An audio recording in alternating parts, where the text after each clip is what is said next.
Quando nós pensamos em anjos na Bíblia, alguns nomes vêm imediatamente à nossa mente. Nós conhecemos bem Gabriel, o grande mensageiro que anunciou o nascimento de Jesus. Conhecemos Miguel, o arcanjo guerreiro, o protetor de Israel. Mas existe outra figura, um ser que aparece repetidamente ao longo de todo o Antigo Testamento, de Gênesis a Zacarias, e que é envolto em um profundo mistério. Ele é chamado apenas de o anjo do Senhor, e ele não age de forma alguma como um anjo comum. Que a sua presença nas Escrituras levanta perguntas que intrigam teólogos e estudiosos há séculos. Quem é este ser misterioso? Por que, em muitos de seus encontros com os homens, ele fala e age não como um mensageiro, mas como se fosse o próprio Deus? Por que ele aceita a adoração? Um ato que os anjos criados, como vemos no Apocalipse, sempre recusam de forma veemente? Seria ele apenas um anjo com uma autoridade especial, um representante plenipotenciário do céu? Ou seria ele algo muito, muito mais profundo? A promessa que eu lhe faço hoje é que nós vamos embarcar em uma jornada investigativa. Seremos como detetives da alma mergulhando em 5 dos encontros mais cruciais e reveladores que os homens tiveram com este anjo misterioso. Nós vamos analisar as pistas que a própria palavra nos dá. Vamos conectar os pontos entre uma história e outra. E ao final, eu creio que chegaremos juntos a uma conclusão surpreendente, transformadora, e que encherá o seu coração de adoração sobre a sua verdadeira e gloriosa identidade. Para guiar a nossa jornada, vamos usar uma das histórias mais lindas do Novo Testamento, a dos discípulos no caminho de Emaús. Lembre-se, após a ressurreição, Jesus começou a caminhar com 2 de seus seguidores, mas o texto diz que os olhos deles estavam como que impedidos de o reconhecer. E então, o que Jesus faz? Diz o Evangelho de Lucas que, começando por Moisés e por todos os profetas, explicava-lhes o que dele se achava em todas as Escrituras. A história do anjo do Senhor é uma dessas passagens onde Jesus estava escondido à vista de todos no Antigo Testamento. E a nossa jornada hoje é um convite para que o próprio Cristo abra os nossos olhos, assim como fez com os discípulos de Emaús, para que possamos vê-lo onde antes só víamos um mistério. A nossa investigação sobre a identidade deste anjo misterioso começa em um dos lugares mais desoladores da Bíblia, o deserto, e com uma das pessoas mais improváveis, uma escrava. A dor que encontramos aqui é a dor de Hagar, a serva egípcia de Sara. Grávida de Abraão, humilhada e maltratada por sua senhora, ela faz a única coisa que uma pessoa sem poder e sem esperança pode fazer. Ela foge. Foge para o deserto, um lugar de morte, um lugar sem futuro. E é ali, em seu momento de mais profunda solidão, quando ela se sente invisível para o mundo e provavelmente esquecida por Deus, que o nosso personagem misterioso entra em cena pela primeira vez de forma notável. O princípio bíblico que nos dá a primeira pista está registrado em Gênesis capítulo 16. O texto diz que o anjo do Senhor a achou junto a uma fonte de água no deserto, e ele inicia um diálogo com ela, mostrando que conhece sua história. Mas é na promessa que ele lhe faz que o mistério começa a se aprofundar. Um anjo comum, um mensageiro como Gabriel, ao dar uma promessa, sempre fala na terceira pessoa, deixando claro que a promessa vem de Deus. Ele diria: assim diz o Senhor, eu multiplicarei a sua descendência. Mas o anjo que encontra Hagar fala de uma forma diferente, de uma forma que quebra todo o protocolo angelical. Ele fala na primeira pessoa. Ele diz a Hagar: eu multiplicarei grandemente a tua descendência, de modo que não será contada por numerosa que será. Ele não fala como um carteiro que entrega a carta. Ele fala como o autor da carta. Ele não transmite a promessa. Ele origina a promessa. E aqui a revelação contra-intuitiva vem da reação da própria Hagar. Ela, uma simples escrava, entende com quem está falando. Ao final daquele encontro transformador, ela dá um nome àquele lugar e àquela experiência. Ela chama o Senhor de El-Roi, que em hebraico significa Tu és o Deus que me vê. E então ela diz para si mesma maravilhada: não olhei eu também para aquele que me vê? Ou como outras traduções dizem, eu vi a Deus e permaneci viva? Perceba, A conclusão de Hagar não foi: "Que bom que eu vi um anjo de Deus." A sua conclusão, o seu testemunho, foi o de que ela havia tido um encontro face a face com o próprio Deus, mas em uma forma visível e acessível que não a consumiu. A primeira pista é clara como a luz do dia. Este anjo é percebido como sendo o próprio Deus por aqueles que o encontram. A história de Hagar se torna, então, um refrigério para a nossa alma. Nos momentos em que nos sentimos em nosso próprio deserto, seja o deserto da solidão, da depressão, do luto ou do fracasso, quando nos sentimos invisíveis e esquecidos, somos convidados a nos lembrar de Hagar. O Deus que te vê, o seu El Roi, não envia apenas uma mensagem de encorajamento através de terceiros. A história de Hagar é a promessa de que Ele mesmo, em seu amor, entra em nosso deserto. Ele vem ao nosso encontro em nossa forma mais humilde e quebrada, não para nos julgar, mas para nos ver, nos chamar pelo nome e nos dar uma promessa de futuro. Pense nesta poderosa metáfora. Os anjos na Bíblia são como os embaixadores de um grande rei. Eles têm autoridade, eles representam o rei, e eles falam em nome do rei dizendo: "Meu senhor, o rei, diz isto." Mas o anjo do Senhor age de forma diferente. Ele não se apresenta como um embaixador. Ele se apresenta como o próprio príncipe herdeiro, o filho do rei. E como filho, ele tem a mesma natureza, a mesma autoridade e a mesma voz do pai. Ele não precisa dizer "meu pai diz", porque a palavra dele é a palavra do pai. O rei e o príncipe são um. A nossa segunda pista nos leva do deserto para a beira de um campo de batalha. E ela confronta um bloqueio em nossa mente, a nossa visão limitada e muitas vezes infantilizada dos anjos como seres sempre gentis, delicados, com harpas e asas brancas. Nós nos esquecemos que a principal função dos exércitos angelicais na Bíblia é a de guerreiros, seres de um poder e de uma autoridade que fariam o mais forte dos homens tremer. O princípio bíblico deste encontro está no livro de Josué, capítulo 5.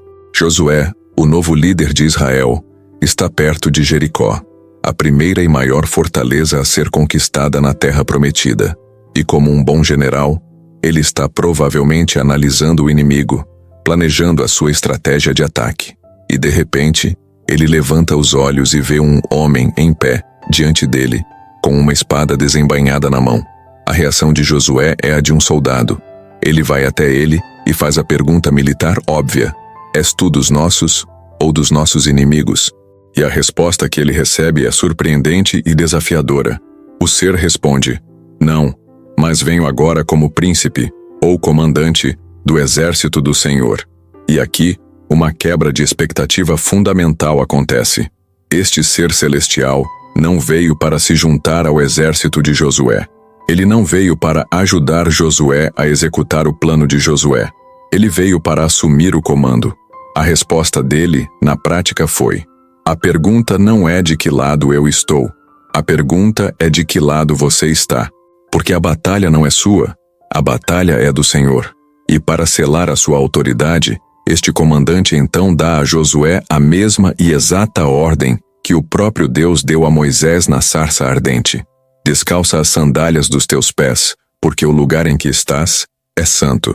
E o texto diz que Josué, o grande general, assim o fez, prostrando-se com o rosto em terra em adoração. A resposta do comandante do exército do Senhor nos ensina uma nova forma de orar em nossas próprias batalhas. Em vez de a nossa primeira pergunta a Deus ser: "Senhor, como o Senhor pode me ajudar a vencer esta minha luta?", a fé nos convida a fazer a pergunta de um soldado que se rende ao seu general: "Senhor, eu me apresento para o serviço. Quais são as tuas ordens? Como eu posso me render ao teu comando para que o Senhor mesmo vença esta tua batalha através de mim?" É a diferença entre pedir que Deus seja nosso aliado e reconhecer que nós é que fomos convocados para sermos servos no exército dele. Pense nesta poderosa analogia da santidade. A santidade de Deus na Bíblia é como uma radiação poderosa. Onde quer que a presença direta de Deus se manifeste, aquele lugar, antes comum, se torna instantaneamente santo, consagrado. E a ordem para tirar as sandálias é o reconhecimento dessa santidade. Um anjo criado, mesmo um arcanjo como Miguel, é um ser santo, mas ele não carrega em si mesmo o poder de santificar o chão que pisa. O fato de a presença deste anjo ter o mesmo efeito que a presença de Deus na sarça ardente é a nossa segunda e forte pista de que ele não é apenas um ser criado. Ele carrega em si mesmo a própria essência, o próprio poder e a própria santidade de Deus. Se as duas primeiras pistas já nos deixaram maravilhados, a terceira pista sobre a identidade do anjo do Senhor é, talvez, a mais forte e a mais teologicamente decisiva de todas. E ela nos leva a uma questão fundamental da nossa fé, a dor da confusão sobre para quem a nossa adoração deve ser dirigida. Em um mundo de tantas vozes e de tantas espiritualidades, saber a quem devemos nos curvar é uma questão de vida ou morte espiritual. O princípio bíblico que nos dá essa pista está na história do nascimento de Sansão, no livro de Juízes, capítulo 13. O anjo do Senhor aparece a Manoá e sua esposa, prometendo-lhes um filho. E Manoá, com um coração grato e reverente, deseja honrar este mensageiro celestial. Ele se oferece para preparar uma refeição, e o anjo o instrui a, em vez disso, preparar um holocausto, uma oferta queimada, e oferecê-la ao Senhor. E então, a cena mais extraordinária acontece. Manoá pega o cabrito, o coloca sobre uma rocha e o oferece em sacrifício. E o texto diz que quando a chama do sacrifício começou a subir do altar em direção ao céu, o anjo do Senhor, de forma milagrosa, subiu na chama do altar. Ele não apenas assistiu à adoração, ele se uniu a ela. Ele ascendeu aos céus no próprio ato do sacrifício que era oferecido a Deus. E aqui, meu irmão, minha irmã, a quebra de expectativa é absoluta e inegável. Esta é talvez a pista mais forte de todas, porque existe uma regra inquebrável no mundo espiritual. Anjos criados, por mais santos e poderosos que sejam, sempre e enfaticamente recusam qualquer tipo de adoração. No livro do Apocalipse, por 2 vezes, o apóstolo João, maravilhado com a glória do anjo que lhe mostrava as visões, se prostra para adorá-lo. E nas 2 vezes, a reação do anjo é imediata e veemente. Ele diz: "Olha, não faças tal. Eu sou conservo teu e de teus irmãos. Adora a Deus." Mas o anjo do Senhor, na história de Manoá, não apenas não recusa a oferta, como participa dela de forma divina. E qual é a reação de Manoá depois que o anjo desaparece na chama? É a reação de alguém que sabe que não viu apenas um anjo. É uma reação de terror santo. Ele diz à sua esposa: "Certamente morreremos porquanto temos visto a Deus." Essa verdade nos convida a uma mudança de percepção que é inevitável. A relutância absoluta dos anjos criados em serem adorados e a aceitação calma e soberana da adoração por parte do anjo do Senhor cria um contraste gritante, uma linha divisória que não pode ser ignorada. Isso nos força, teologicamente, a colocar o anjo do Senhor em uma categoria completamente diferente da de todos os outros seres angelicais. Ele não é apenas um mensageiro, ele é o destinatário da mensagem. Pense nesta poderosa metáfora da honra. Imagine um servo leal e fiel de um grande rei. Se um cidadão desinformado, ao ver a nobreza e a autoridade daquele servo, se curvasse diante dele para adorá-lo como se ele fosse o rei, qual seria a reação do servo fiel? Ele ficaria horrorizado. Ele imediatamente levantaria o homem e diria: "Não faças isso. Eu sou apenas um servo como você. A adoração e a honra pertencem apenas ao rei que está no trono. Se alguém recebe a honra que é devida apenas ao rei e não a redireciona, só podem existir 2 explicações. Ou ele é um traidor, que deseja usurpar o trono para si, ou ele é o próprio rei, ou o filho do rei, que compartilha da mesma honra e da mesma glória. E como este ser é chamado de o anjo do Senhor, a traição está fora de questão. Resta-nos apenas uma conclusão. A 4ª pista sobre a identidade do anjo do Senhor nos leva a uma das noites mais longas e misteriosas de toda a Bíblia. E ela confronta um bloqueio espiritual em nós. A ideia de um Deus que é distante, intocável, que não se envolve na luta corporal de nossas angústias, de nossas teimosias e de nossas crises de fé.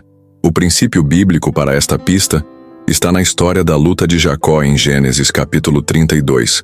Jacó está prestes a reencontrar seu irmão Esaú, a quem ele enganou anos atrás, e está apavorado. Ele envia sua família e tudo o que tem para a frente e fica sozinho na escuridão. E o texto diz que naquela noite, um homem apareceu e começou a lutar com ele, uma luta que durou até o romper da alva. E este homem misterioso, que luta com Jacó, demonstra duas características paradoxais. Por um lado, ele parece não conseguir vencer a luta contra a teimosia de Jacó. Por outro, com um simples toque, ele desloca a articulação da coxa de Jacó, mostrando um poder imenso. E ao final, é este mesmo ser que muda o nome de Jacó para Israel, que significa aquele que luta com Deus, e o abençoa ali. E aqui, a quebra de expectativa é a própria conclusão de Jacó sobre quem era aquele homem. Depois que o ser misterioso vai embora, Jacó, exausto, ferido, mas abençoado, chama aquele lugar de Peniel. E por quê? Ele mesmo explica. Porque dizia ele, tenho visto a Deus face a face, e a minha alma foi salva. A tradição judaica e cristã, por séculos, frequentemente associa este homem com o anjo do Senhor. E o que este encontro nos revela é que o nosso Deus não é um Deus que, de longe, apenas nos esmaga com o seu poder infinito. Ele é um Deus que, em sua graça misteriosa, se permite ser segurado por nossa fé desesperada. Ele entra em nossa luta, ele entra em nosso ringue, e ele nos permite lutar com ele, para que no processo o nosso eu seja quebrado e a nossa verdadeira identidade possa nascer. A história de Jacó nos oferece uma aplicação pessoal profundamente consoladora. As suas noites escuras da alma, os seus momentos de luta com Deus, de questionamento, de raiva, de se agarrar a Ele em desespero e dizer, eu não te deixarei ir, se não me abençoares, não o afastam de você. Elas podem ser, na verdade, a sua forma mais profunda e mais real de intimidade com Ele. Assim como Jacó, você pode sair dessas noites mancando em seu ego, em sua autoconfiança, em sua força própria, mas você também sairá com um novo nome, uma nova identidade em Deus, e com uma bênção que só é dada àqueles que tiveram a coragem de lutar com o anjo até o amanhecer. Pense nesta simbologia viva. A luta de Jacó com o anjo representa a grande transição de sua fé. Ele, cujo nome significava enganador, suplantador, passou a vida inteira tentando obter a bênção de Deus por seus próprios truques, por sua própria força, por sua própria astúcia. Naquela noite, ele foi finalmente quebrado, e foi em sua fraqueza, ao se render, que ele recebeu a verdadeira bênção. A marca permanente em seu quadril, o seu mancar pelo resto da vida, era o lembrete constante de que a sua força não vinha mais de si mesmo, mas de sua total dependência da graça de um Deus com quem ele lutou e a quem ele viu face a face. Nós seguimos as pistas. Vimos um anjo que fala como o Criador, um comandante que santifica o chão que pisa, um ser que aceita a adoração, e um Deus que luta conosco em nossas noites escuras. E cada uma dessas pistas aponta para uma direção divina. Mas agora, nós chegamos à quinta e última pista, a chave de ouro que abre definitivamente o mistério da identidade do anjo do Senhor. E ela responde à nossa dor, à nossa ansiedade de não sabermos com quem estamos lidando, à nossa necessidade humana de um nome, de uma identidade clara para o nosso Deus. O princípio bíblico que nos dá esta pista final nos leva de volta ao encontro com Manoá e sua esposa, os pais de Sansão, em Juízes, capítulo 13. Depois de receber a promessa do nascimento de seu filho Manoá, cheio de reverência, faz ao anjo a pergunta que todos nós gostaríamos de fazer: qual é o teu nome? E a resposta do anjo é, ao mesmo tempo, misteriosa e incrivelmente reveladora.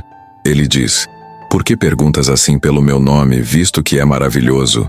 E aqui, meu irmão, minha irmã, está a revelação contra-intuitiva e final, o ponto em que todo o Antigo Testamento se conecta com o Novo. A palavra hebraica que o anjo usa aqui para maravilhoso é pile, ou pele. Guarde essa palavra, porque centenas de anos depois, o profeta Isaías, ao escrever a mais famosa e mais gloriosa de todas as profecias sobre o nascimento do Messias, o Filho de Deus, usa exatamente esta mesma palavra, desta mesma raiz hebraica, para descrever um de seus nomes. Em Isaías capítulo 9, o profeta declara: Porque um menino nos nasceu, um filho se nos deu, e o principado está sobre os seus ombros, e o seu nome será Maravilhoso, Pele, Conselheiro, Deus Forte, Pai da Eternidade, Príncipe da Paz. A conexão é inegável, e de um poder que nos deixa de joelhos. O anjo do Senhor, séculos antes do nascimento de Jesus em Belém, se identifica para os pais de Sansão com um dos nomes reais, um dos nomes divinos, que pertenceria ao Messias prometido. Ele não está apenas agindo como Deus. Ele não está apenas falando como Deus. Ele está de forma velada, mas inconfundível, se identificando como o próprio Filho, como o Príncipe da Paz, como o maravilhoso Conselheiro, que um dia se encarnaria para salvar o seu povo. Pense nesta metáfora final. Ao longo de todos estes encontros no Antigo Testamento, o anjo do Senhor realizou obras de arte, de um poder e de uma graça inconfundíveis. Ele pintou o quadro da promessa para Hagar. Ele esculpiu a estátua da autoridade para Josué. Ele compôs a sinfonia da adoração com Manoá. Ele coreografou a dança da rendição com Jacó. E aqui, neste último encontro que analisamos, ele finalmente assina a sua obra. E a assinatura que ele usa, a caligrafia de sua identidade, é inconfundivelmente um dos nomes do nosso Senhor e Salvador, Jesus Cristo. O anjo do Senhor é o próprio Jesus, em suas aparições pré-encarnadas, cuidando, guiando e protegendo o seu povo. E assim, a nossa jornada de investigação chega ao seu destino. Nós seguimos as pistas, como detetives da alma, através das páginas do Antigo Testamento. E o que nós encontramos? Nós encontramos um anjo que fala com a autoridade do próprio Criador, um comandante que santifica o chão que pisa com a sua simples presença, um ser divino que aceita a adoração e o sacrifício que são devidos apenas a Deus, um Deus que, em amor, luta conosco em nossas noites escuras para nos abençoar. E, finalmente, um anjo que, ao ser pressionado, revela que o seu nome é maravilhoso, um dos nomes proféticos e divinos do Messias, Jesus Cristo. A verdade libertadora, a conclusão para a qual todas as pistas apontam de forma inequívoca, é esta. O anjo mais misterioso da Bíblia é, na verdade, a revelação mais clara e mais pessoal de Jesus no Antigo Testamento. Ele é o Filho eterno de Deus, o Verbo que estava com Deus e que era Deus, o mensageiro da aliança, agindo na história para proteger, para guiar, para lutar e para redimir o seu povo, muito antes de sua encarnação, muito antes de seu nascimento, em uma manjedoura em Belém. O convite final desta nossa jornada, então, é para que você, a partir de hoje, leia as histórias do Antigo Testamento com estes novos olhos. É um convite para ver a jornada de Abraão, de Agar, de Jacó e de Josué, não como contos distantes de um Deus etéreo, mas como encontros reais, pessoais e transformadores com o seu próprio Salvador, Jesus. A Bíblia, de Gênesis a Apocalipse, se torna uma história única, coesa e emocionante sobre uma única pessoa. O mistério nunca foi quem era o anjo do Senhor. O mistério era apenas quando ele se revelaria plenamente em carne e osso. E para selar esta verdade gloriosa em seu coração, vamos encerrar com uma oração de adoração. Senhor Jesus, nós te agradecemos, porque o teu amor por nós não começou na cruz. Ele é eterno.